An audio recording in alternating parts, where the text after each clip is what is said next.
Eh, oh, yeah. Lightin na naman akong umuwi kagabi. OT sa opisina, halos madaling araw na rin.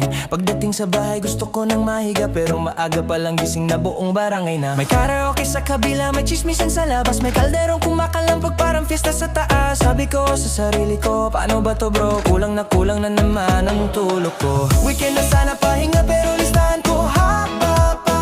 Labahin, linisin bahay, fanasira, ayusin pa.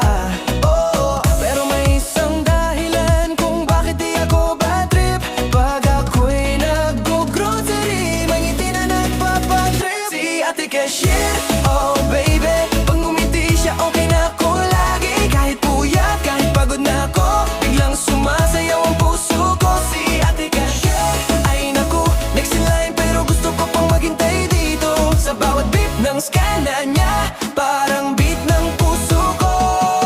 Beep, beep, beep, kado cash daw baby. Beep, beep, beep, ngiti niya crazy. Beep, beep, beep, parang reggaeton beat. Si ate cashier, pinapawi ang puyat ko tonight, yeah. Sabado pa lang, dami nang gagawin. Maglinis ng banyo, magwalis ng sahig. Ventilador kung sira, kailangan ayusin. Tapos grocery list ko parang nobela sa dami. Pagdating ko sa pila, pagod na katawan, pero nang makita ko siya parang nagliwanag. Simple lang naman, konting hello lang, pero parang fiesta na sa aking pakiramdam. Pag sinabi niyang sir, good evening, parang music sa tenga.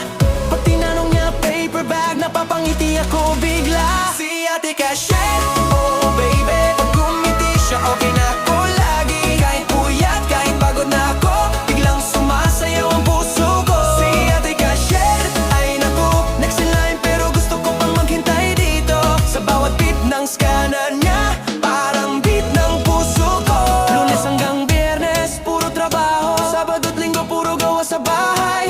Pero pag nakita ko